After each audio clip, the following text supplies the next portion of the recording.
Irmãos, depois também uma outra proposta mais, enfim, mais reduzida, quase como curiosidade. A ideia seria também dar aqui aos irmãos que, para além, digamos, daquilo que nós conhecemos grosso modo como os Salmos de Davi, que já vimos que não são apenas os Salmos de Davi, temos também um Salmo de Aitan, que aparece nas vossas traduções como Etan. Temos um Salmo de Moisés, portanto, e aqui volto a dar indicação aos irmãos da antiguidade, do ponto de vista do aspecto cronológico, da antiguidade a que remontam os Salmos, a partir do momento em que inclui na sua coletânea, na sua antologia, um Salmo de Moisés. E temos 2 Salmos de Salomão, fazendo aqui a nota de que estes Salmos de Salomão estão incluídos no nosso cânon do livro de Salmos e não num livro que historicamente é considerado um apócrifo, que tem exatamente por título Salmos de Salomão. É um livro diferente. E que não faz parte nem do cânon da Bíblia hebraica, nem do cânon da Bíblia cristã, mas é um livro que existe e tem, se não me falha a memória, 17 ou 18 salmos que são atribuídos a Salomão. Estes 2 salmos de Salomão fazem parte do nosso cânon bíblico tal como o conhecemos. Entrando então no dia de hoje, eu traria então aos irmãos uma última proposta de leitura dos Salmos e, portanto, os irmãos poderão acolher nas vossas leituras uma delas, nenhuma delas, uma inventada por vós, mas esta será então a 4ª proposta de leitura que eu trago aos irmãos e que é então uma leitura por tipologias. O que é uma tipologia? É uma classificação de textos por tipos de textos, por tipos de, neste caso, por assuntos, uma tipologia de assuntos. A referência académica é esta, a classificação que segue estes 2 autores, e então nós temos esta leitura por tipologias, que é uma leitura muito, muito interessante, por comparação com a leitura autoral que nós vimos há pouco, da coletânea de Asaf, da coletânea davídica, da coletânea dos filhos de Coré. Nós temos então aqui uma leitura por tipologias. Vamos fazer aqui uma enumeração. Eu coloquei isto por ordem alfabética, espero que não me tenha enganado, seria uma vergonha, mas sim, se houver algum engano, é raro humano S. Pronto, mas em princípio não haverá. Então, irmãos, temos aqui 6 salmos de ação de graças coletiva. 11 salmos de ação de graças individual. 5 salmos sobre a criação. Um salmo em que Davi conta como decapitou Golias, que é um salmo sempre interessante. A curiosidade é que este salmo não faz parte do nosso cânon, eu depois vou lê-los. Depois temos 7 salmos de entronização de Yahvé. À bela maneira hebraica, nós não colocamos aqui as vogais, exatamente para tornar o nome impronunciável na sua sacralidade, de acordo com a tradição hebraica, claro. Entronização, penso que os irmãos percebem o conceito, são salmos que colocam Deus no trono. Ou seja, são salmos de majestade. Entronização é uma palavra derivada de trono. São, portanto, salmos que, sobretudo, cantam, louvam a majestade do Altíssimo. Portanto, colocam Deus no trono. 18 hinos proféticos, aliás, 3 hinos proféticos, portanto, são hinos que contêm dentro de si uma profecia. E agora, aqui, irmãos, temos uma situação muito, muito interessante, porque nós temos um pouco a ideia, talvez inconsciente, de associar o livro de Salmos a um princípio de alegria. Não é? O livro de Salmos, por ser um livro de cânticos, o cânon de louvor do povo hebreu, nós associamos muito o livro de Salmos por esta natureza cantada, de que o livro de Salmos é sobretudo um livro de grande alegria, enfim, de gozo, etc. Que também o é. Mas se os irmãos olharem para aqui, nos 150 salmos nós temos 49 que são lamentos individuais. Ok? Dos 150 salmos, nós temos praticamente um terço que são lamentos individuais, aos quais acrescem 17 salmos que são lamentos coletivos. E, portanto, temos aqui 60 e poucos salmos, 66, se não falha a conta. Temos aqui um conjunto muito elevado de salmos que são lamentos. Quer de Davi, quer de outros autores. Eu depois posso passar aos irmãos, eu irei fazer um slide com as referências destes salmos, porque eu digo assim, 5 salmos da criação e os irmãos ficam assim, sem a referência, mas eu depois comporei um slide que posso eventualmente imprimir ou assim, onde estes salmos que estão aqui enumerados por tipologias, eu farei as referências textuais de cada uma destas tipologias. 2 salmos de liturgia de entrada que nos vão ocupar hoje mais algum tempo. 11 salmos reais, ou do rei, são os chamados salmos de realeza. 5 salmos de confiança. Salmos de confiança são aqueles onde naturalmente o poema exalta a confiança, ou nos exorta, melhor dito, exorta-nos à confiança em Deus. 10 salmos de sapiência, muito ligados, por exemplo, ao livro de Provérbios, não é? E 6 salmos de Sião. Aqui sobre 6 salmos de Sião, eu trouxe aqui uma nota para os irmãos sobre este vocábulo, Sião. Então temos aqui uma indicação. Etimologicamente a palavra Sião significa cume. Originalmente a fortaleza Jebuseia, portanto, antes de os hebreus conquistarem Jerusalém e aquele território, Jerusalém era uma cidade habitada por um povo chamado os Jebuseus. E, portanto, temos aqui a referência de uma fortaleza Jebuseia, próxima de Jerusalém, que foi conquistada por Davi. Esta fortaleza original, portanto, esta fortaleza que se chamava Sião, ficava na colina a sudoeste de Jerusalém, chamada Monte Sião. O Monte Sião fica localizado ao lado da muralha da antiga cidade e é historicamente associado ao Monte do Templo. Também utilizamos Sião por extensão vocabular para designar a terra de Israel. Portanto, é muito comum encontrarmos nos Salmos a palavra Sião associada, do ponto de vista da extensão vocabular, à terra de Israel, neste caso Sião como metáfora de Israel, e aqui, ou então também Sião como a própria fortaleza e o monte que a acolhe. Portanto, aqui Sião pode ter, resumindo, 2 significados. Ou significa a antiga fortaleza de Jerusalém, ponto 1, ou então significa o monte onde essa fortaleza estava erguida, o Monte Sião. De um outro modo, historicamente, a palavra Sião, exatamente decorrendo da conquista por Davi, acabou por se tornar uma metáfora de Israel. E há em muitos textos que nós lemos Sião como metáfora da própria terra de Israel, do próprio Israel. E, portanto, irmãos, esta leitura por tipologias tem, naturalmente, a vantagem da organização por assuntos, não é? Como eu disse aos irmãos, já não me lembro se na primeira, se na segunda sessão, por exemplo, se nós lermos os 2 ou 3 primeiros capítulos do Gênesis, que nos falam sobre a criação dos elementos naturais e depois da criação do homem e da mulher.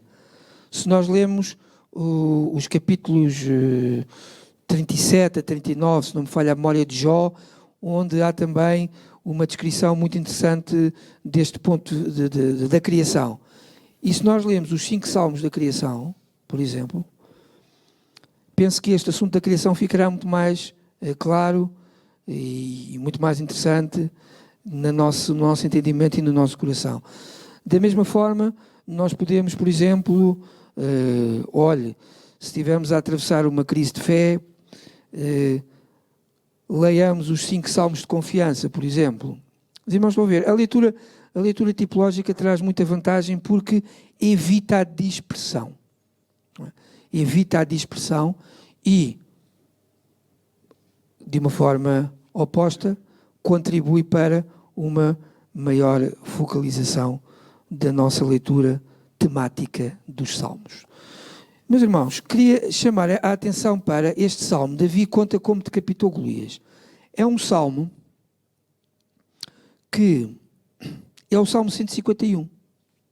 Se os irmãos abrirem no livro de Salmos, o último salmo que nós temos é o Salmo 150, não é?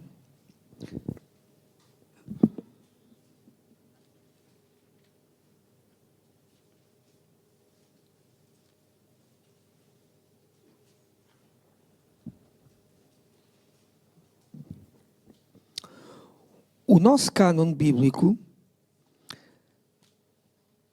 que segue o cânon da Bíblia hebraica, é composto por 150 salmos, não é? E, contudo, nós temos aqui um salmo que não faz parte nem da Bíblia hebraica, nem da Septuaginta. Como os irmãos sabem, a Septuaginta é a tradução para o grego do Antigo Testamento, que aparece nesta edição da Bíblia que eu estou aqui a mostrar aos irmãos, que é a tradução feita para português da Septuaginta pelo Frederico Lourenço, e que vem numerado como 151, mas dando a indicação que é inexistente na Bíblia hebraica, e também está ausente da Vulgata, tradução para latim. Também está, contudo, existe, segundo esta anotação, numa tradução para latim que é a Vetus Latina, tradução mais antiga do latim, e curiosamente numa versão em língua hebraica que foi encontrada no século passado numa das grutas de Qumran, no Mar Morto.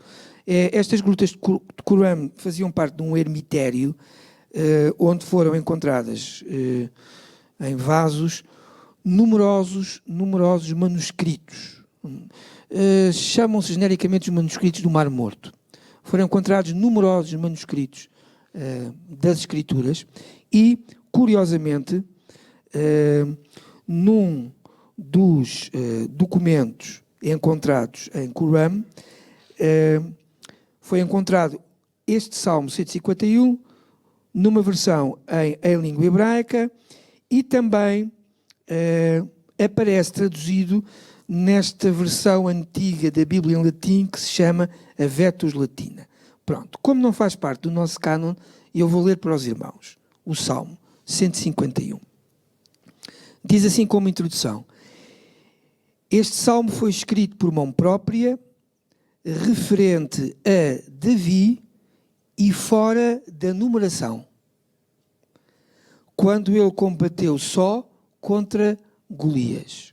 O salmo não é muito longo e diz assim: eu era pequeno entre os meus irmãos e o mais novo na casa do meu pai. Eu apacentava as ovelhas do meu pai. As minhas mãos fizeram um instrumento. Os meus dedos afinaram uma harpa. E quem anunciará ao meu Senhor? O Senhor, Ele mesmo escuta. Ele enviou o seu anjo e tirou-me das ovelhas do meu pai e ungiu-me com o azeite da sua unção. Os meus irmãos são belos e grandes, e não se agradou com eles o Senhor. Eu saí para defrontar o filisteu, e ele amaldiçoou-me pelos ídolos dele.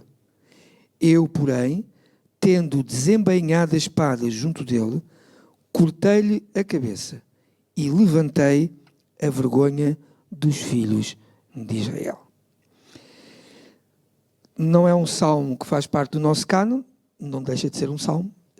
Se os irmãos eventualmente quiserem depois ter acesso, eu posso fotocopiá-lo e os irmãos poderão ficar com ele como referência histórico-literária de um salmo que, não fazendo parte da Septuaginta, não fazendo parte da Bíblia hebraica, acaba curiosamente por ser descoberto um manuscrito hebraico em Qumran, e também, mais curioso ainda, aparece numa das primeiras traduções latinas da Bíblia hebraica, a Vetus Latina, como Salmo 151. Nós temos 150, os irmãos quiserem ficar com mais um, depois podem tirar a fotocópia do Salmo em si. Meus irmãos, eu hoje gostaria de dedicar algum tempo a estes dois salmos aqui assim. Os dois salmos da liturgia de entrada. Os outros parece que não colocam particular dificuldade ao conhecimento e à compreensão dos irmãos, mas este aqui, esta tipologia da liturgia de entrada, tem dois salmos, e eu gostaria de dedicar agora este tempo a esta tipologia. Meus irmãos, são os salmos 15 e 24. Se os irmãos quiserem abrir no Salmo 15, estes dois salmos da liturgia de entrada, que constituem por si só uma tipologia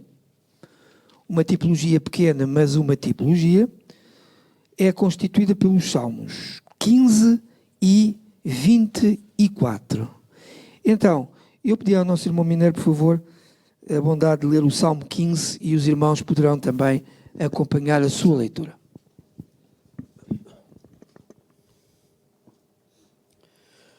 Senhor, quem habitará no teu tabernáculo? Quem morará no teu santo monte? Aquele que anda em sinceridade e pratica a justiça, que de coração fala a verdade. Aquele que não difama com a língua, nem faz mal ao seu próximo, nem contra ele aceita nenhuma afronta. Aquele cujos olhos rejeitam o desprezível, mas que honra os que temem ao Senhor. Aquele que mesmo que jure com prejuízo seu, não muda. Aquele que não empresta o seu dinheiro visando ao lucro, nem aceita suborno contra o inocente. Quem faz estas coisas nunca será abalado. Muito obrigado, irmão Rui. Irmãos, nós vamos ver então neste tempo ainda que nos resta e que ainda é razoável, vamos então ficar à volta desta tipologia da liturgia de entrada, primeiramente com o Salmo 15 e depois com o Salmo 24. Estes dois salmos, pelo próprio nome tipológico, que os irmãos olham para ali, são salmos litúrgicos, ou seja, são salmos que estão diretamente ligados à liturgia do culto, ou seja, à organização do culto. À organização do culto. E, portanto, irmãos, contudo, curiosamente, estes salmos, apesar de serem cânticos litúrgicos, ou de estarem diretamente ligados ao tema da liturgia, em si próprios não descrevem nenhuma cerimónia. Não descrevem uma cerimónia, não é? Então, o que é que estes salmos fazem, irmãos? Eles falam sobretudo das condições morais e das condições espirituais com que o crente se deve chegar ao santuário e das suas práticas rituais. Ou seja, eu ontem, quando estava a fazer esta leitura do Salmo 15, porventura, isto já poderá ter assomado à cabeça dos irmãos, este Salmo 15, pela sua própria natureza, parece-me, lembra muito a passagem que Paulo escreve em 1 aos Coríntios, exatamente sobre a ceia do Senhor, quando aquele célebre versículo, que é de nós bastante conhecido, que diz: examine-se, pois, o homem a si mesmo. Okay? Examine-se, pois, o homem a si mesmo. E, portanto, este Salmo 15, assim como o Salmo 24, que estão diretamente ligados à liturgia do próprio culto no templo, são salmos que exortam o crente, exortam o devoto, exortam o fiel a aferir, a examinar no próprio local do culto, durante a própria liturgia, pela audição ou pelo cântico deste salmo, acerca da sua própria condição moral e espiritual, com que se apresenta no templo, com que participa no culto. Se os irmãos repararem, este salmo é uma espécie de decálogo. Qual é o decálogo mais famoso que nós conhecemos? E aqui nós significa a cultura ocidental. São os 10 mandamentos. 10 decálogo. Não é? Apesar de ser um decálogo religioso, é já também agora um decálogo que está tão impregnado, não apenas do ponto de vista religioso, mas também na cultura ocidental. Quer dizer, quero eu com isto dizer que genericamente, qualquer pessoa, independente de ser crente ou não crente, conhecerá razoavelmente os 10 mandamentos. Já que mais não seja pelo seu próprio título. Conhecerá que existe alguma coisa na cultura ocidental que se chama 10 mandamentos. Pronto. Os 10 mandamentos são o decálogo mais famoso, não apenas das Escrituras, mas também da cultura ocidental. Se os irmãos olharem com atenção para este Salmo 15, ele também acaba por ser um decálogo. Vamos lá ver se eu agora não me engano na contagem. Os irmãos, então, acompanhem-me aqui na leitura do Salmo 15. Então, aquele que anda em sinceridade e pratica a justiça. Eu vou ler a partir aqui da tradução do Federico, que ele tem a organização em verso, e eu conto melhor os 10 aspectos. Como nós temos aqui nesta tradução uma apresentação gráfica mais confusa, eu vou ler a partir daqui. Entretanto, vou um papelinho, não faz mal. Ok, então, abrindo aqui no Salmo 15, cá está. Diz então assim: Senhor, quem morará na tua habitação, quem habitará na tua montanha santa? 1. Quem caminha irrepreensível e pratica retidão. 2. Que fala a verdade em seu coração. 3. Que não enganou com a língua dele. 4. Nem fez mal ao seu próximo. 5. Nem proferiu injúria contra aqueles que lhe são mais próximos. 6. É desprezado diante dele quem comete iniquidades, mas ele glorifica aqueles que louvam o Senhor. 7. Ele que presta juramento e ao seu próximo não falha. 8. O seu dinheiro ele não empresta com juro. 9. E não recebe presente contra os inocentes. Quem fizer estas coisas não será abalado para sempre. É um decálogo também. Um decálogo que exorta o fiel, neste caso, contextualizando historicamente, o crente hebreu, que subia aos degraus do templo para ir cultuar ao Senhor. Daí o cântico de entrada, não apenas aqui uma entrada literal no templo, mas sobretudo do ponto de vista espiritual, uma entrada no culto, em que ele se apresenta, em que ele apresenta o seu coração, apresenta a sua alma diante do Senhor, entrando no culto. E, ao entoar este salmo, ao ouvir este salmo entoado, é exortado, como mais tarde, no Novo Testamento, Paulo vai escrever aos Coríntios, a examinar-se a si mesmo. É, portanto, um salmo muito litúrgico, no sentido em que exorta o fiel a dispor o seu coração da melhor forma e examinar o seu coração no culto, para que o seu louvor, a sua prece, possam ser atendidas pelo Senhor. E, portanto, é uma espécie de decálogo da prática litúrgica e não define tanto uma exigência de pureza ritual, ou seja, de uma conformidade da prática formal de um determinado ritual, mas sim uma exigência espiritual e uma exigência moral. Os irmãos reparem, pedi-vos então um acompanhamento dos 2 primeiros versículos, ou aliás do primeiro versículo, das 2 perguntas. Senhor, quem habitará no teu tabernáculo? E quem morará no teu santo monte? E depois existe 10 versos, existe um decálogo de exigências morais e de exigências espirituais para que isso possa acontecer. Examine-se o homem, pois, a si mesmo. Por acaso, curiosamente, hoje vamos ter o culto de ceia à tarde, não é? Mas é só mesmo por coincidência.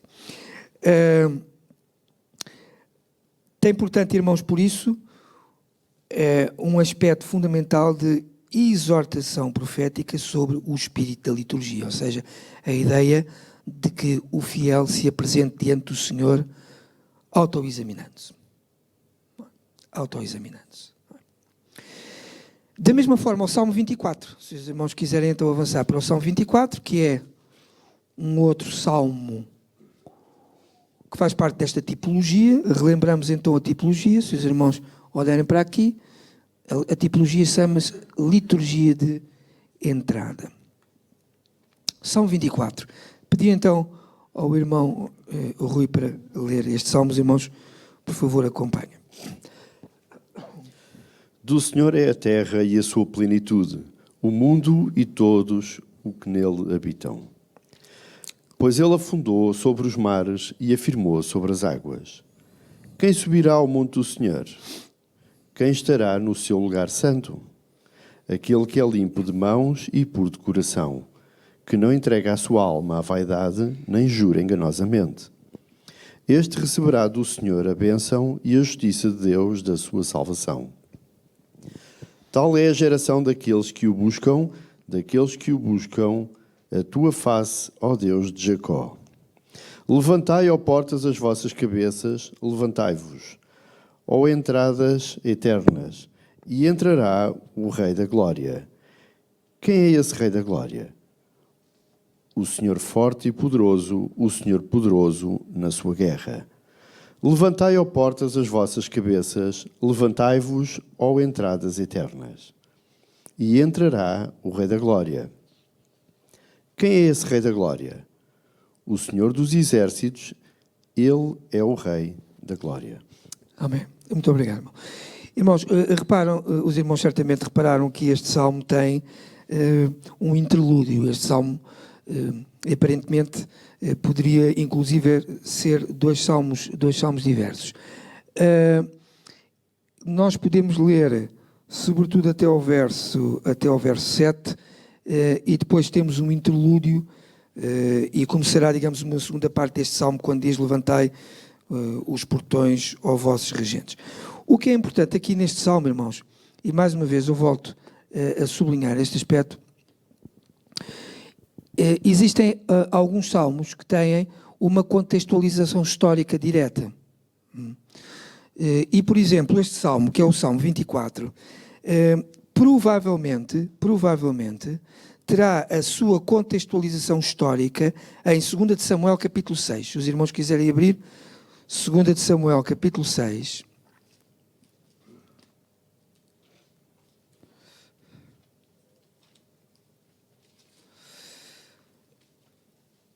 E, portanto, volto então a sublinhar. Existem salmos que têm contextualização histórica e contextualização pessoal. Por exemplo, existe um salmo de Davi em que ele conta poeticamente a experiência do seu coração depois de se ter deitado com Batseba.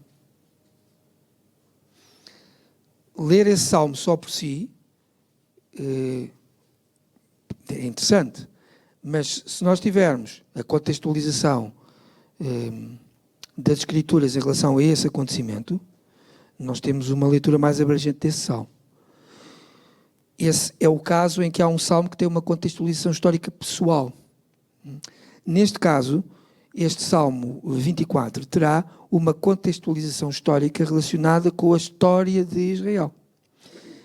E 2 Samuel, capítulo 6, versículos 12 a 15. Por favor, irmão Rui. 2 Samuel 6, 12 a 15. Então disseram a Davi: o Senhor abençoou a família de Obed-Edom e tudo o que tem, por causa da arca de Deus. Assim foi Davi e fez subir a arca de Deus da casa de Obed-Edom para a cidade de Davi com alegria. Quando os que levaram a arca do Senhor tinham dado 6 passos, ele sacrificava bois e carneiros cevados. Davi dançava com todas as suas forças diante do Senhor, cingindo de uma estola sacerdotal de linho. Assim Davi e todos os israelitas subiam, trazendo a arca do Senhor com júbilo e ao som de trombetas. Amém. Então, irmãos, tanto quanto nós conhecemos, este salmo terá sido escrito possivelmente por ocasião da, ou evocando esta transladação da arca de Deus para Jerusalém. Okay? Esta transladação da arca de Deus para Jerusalém. E os irmãos reparem aqui o versículo 14, que é muito interessante, que diz: e Davi saltava, pelo menos nesta tradução aqui, Davi saltava com todas as suas forças diante do Senhor, e estava Davi cingido com uma estola sacerdotal. Nesta... Vou ler aqui. Se os irmãos retornarem agora ao Salmo 24, por favor. Temos então a contextualização deste Salmo por ocasião, provavelmente, da transladação da arca do Senhor para Jerusalém.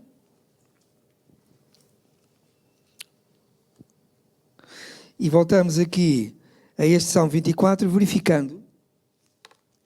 verificando que, em parte, ou sobretudo na sua primeira parte, este Salmo assemelha-se muito ao Salmo 15. Os irmãos querem verificar? Reparem. A partir de certa altura diz assim: quem subirá à montanha do Senhor e quem ficará de pé em seu lugar santo? E depois começa uma enumeração de exigências muito na linha daquilo que vem no Salmo 15. Diz assim: será um inocente de mãos e um puro no coração, que não tomou em vão a sua alma e não jurou em falso ao seu próximo. Este receberá uma bênção do Senhor e uma misericórdia junto de Deus, seu Salvador. Esta é a geração daqueles que o procuram, daqueles que procuram o rosto do Deus de Jacó. Portanto, há aqui também alguma semelhança com alguns aspectos do decálogo que estão enumerados no Salmo 15. E são, assim, irmãos, estes dois salmos que dizem respeito à liturgia de entrada, esta tipologia talvez um pouco mais desconhecida dos irmãos, e por isto esta necessidade de tomar mais tempo na sua explicação. Eu ia apenas agora nesta fase final, aproveitando estes últimos 5 minutos, dar indicação aos irmãos de, nestas tipologias, de alguns dos primeiros salmos, de algumas destas tipologias. De qualquer modo, fica aqui o compromisso da minha parte de que eu irei produzir um documento, que estará já próximo na próxima sessão, aliás, que estará já pronto na próxima sessão, e que a partir daí os irmãos poderão ter livremente acesso a ele, onde eu faço a enumeração de cada um dos salmos segundo a sua tipologia. Mas só para os irmãos terem alguma ideia, eu agora terei que baixar um bocadinho o microfone. Só para os irmãos terem alguma ideia.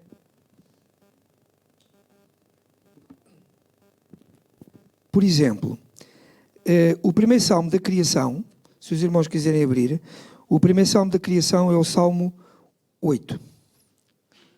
O Salmo 8 é o primeiro da tipologia da criação. Fica apenas aqui a referência.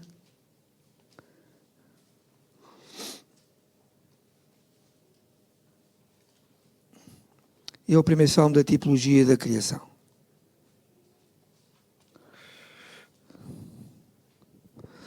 O primeiro salmo de sapiência está aqui, que tem um corpus relativamente interessante, são 10 salmos. O primeiro salmo de sapiência é o número 1.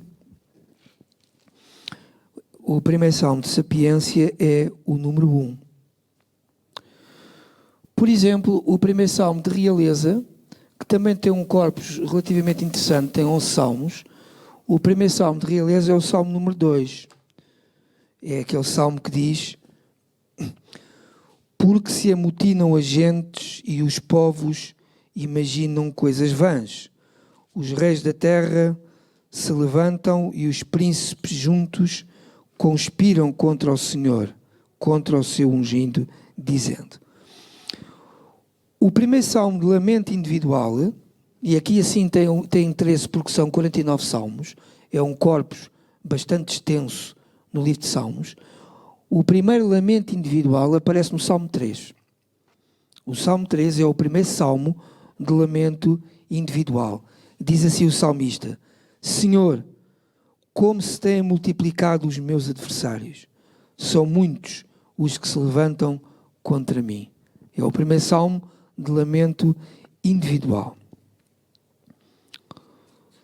Depois, o primeiro salmo de lamento coletivo, que também tem um corpus interessante porque são 17, e somando os 17 aos 49, como disse o nosso ex-primeiro-ministro de forma muito sábia, os irmãos façam as contas. O primeiro salmo de lamento coletivo é o Salmo 14. Só estou a dar os primeiros salmos. O primeiro salmo de lamento coletivo é o Salmo 14.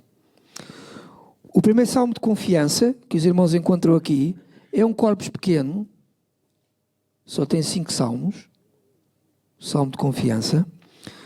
O primeiro salmo de confiança é o Salmo 23. Não sei se os irmãos conhecem. Não, Salmo 23. Mas olha, também só são 5, mas são suficientes. O primeiro salmo de confiança é o Salmo 23. Irmãos, isto é uma coisa tão simples. Quando se acabou agora de dizer o primeiro salmo de confiança é o Salmo 23, eu acho que todos nós agora vamos ler o Salmo 23 de outra maneira. Quer dizer, provavelmente nós já tínhamos intuído que seria mas agora sabemos que o Salmo 23 é um salmo de confiança. Traz, acho eu, uma nova força à leitura deste salmo. Depois temos, já falámos hoje abundantemente, temos o Salmo 24 como o primeiro salmo de liturgia de entrada. Aliás, há pouco enganei-me, desculpe, temos o Salmo 15 como o primeiro de liturgia de entrada, assim é que é. O primeiro hino aparece no Salmo 29. O primeiro hino. Salmo 29. Aparece o primeiro hino. Dai ao Senhor, ó filhos dos poderosos, dai ao Senhor glória e força. Dai ao Senhor a glória devida ao seu trono. Adorai o Senhor na beleza da sua santidade. Eu depois demorar-me um bocadinho aqui, porque o hino é uma categoria literária particular. Ou seja, existem aspectos formais na literatura que definem o hino como um tipo de texto específico. O primeiro salmo de ação de graças individual, que também tem um corpus relativamente extenso, com 11 salmos. O primeiro salmo de ação de graças individual ocorre no Salmo 30. Exaltar-te-ei, ó Senhor, porque tu me exaltaste e não fizeste com que os meus inimigos se alegrassem sobre mim. E, meus irmãos, para terminarmos, porque eu disse que na próxima sessão trarei este documento para os irmãos, direi então o seguinte: o primeiro salmo de Sião, que tem um corpus de 6 salmos, o primeiro salmo de Sião ocorre no Salmo 46.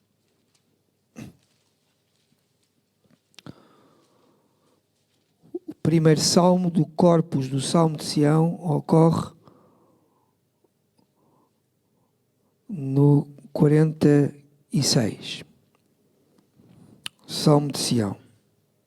O primeiro salmo de entronização, os irmãos estão aqui a ver, entronização de Yahvé, ou seja, de exaltação da majestade divina, são 7 o seu corpus. O primeiro salmo de entronização ocorre no Salmo 47. Aplaudi com as mãos, todos os povos, cantai a Deus com voz de triunfo. O primeiro hino profético tem um corpus pequenino. Se os irmãos olharem aqui para o slide, tem apenas um corpus de 3 salmos. O primeiro hino profético ocorre no Salmo 50. É um salmo de Asaf. É um salmo de Asaf. E eu penso, irmãos, que se não recobrimos todas as tipologias, ficamos lá muito, muito próximos.